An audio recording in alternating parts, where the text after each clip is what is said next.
was ich für dich empfinde. Ich bin mir sicher, dass wir beide jede Hürde bezwingen, denn du bist das Beste auf der Welt, ich spreche aus dem Herz. Frag mich, was ich ohne meinen Engel jetzt noch wäre. Ich wäre nichts, da du allein mein Leben erhältst.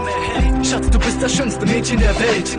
Ich liebe dich so sehr, ich kann es nicht beschreiben. Diese Strahlen deiner Augen gibt mir Kraft in schweren Zeiten. Diese Farbe deiner Augen ist bezaubernd und so anziehend. Kein Wunder, dass mein Herz und mein Verstand in ihrem Bann liegen. Komm, ich öffne dir mein Herz für deine Blicke. Du alleine gibst mir das Gefühl, als wäre ich im Himmel. Und ich sterbe für dich, Baby, das ist alles, was ich sagen kann. Bist du nicht bei mir, ist es so, als wenn ich nicht atmen kann. Ich könnte dir tagelang erzählen, wie perfekt du bist. Glaub mir, wenn ich sage, dass dieses Lied nicht das letzte ist. In meinem ganzen Leben brauche ich nur dich. Du bist für immer und ewig tief in meinem Herz. Ich finde nicht die passenden Worte für deine prachtvolle Sorte. Du nimmst mir Kälte und Sorgen sowie der Anblick der Sonne. Du machst mein Leben zu einem Garten Eden.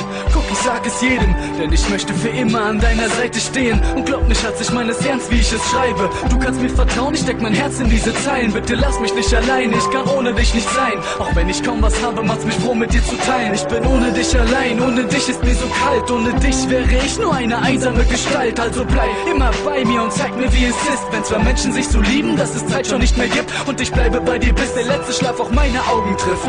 Doch bis dahin genieße ich jeden Augenblick, denn jeder Augenblick mit dir fühlt sich so an, als fliege ich.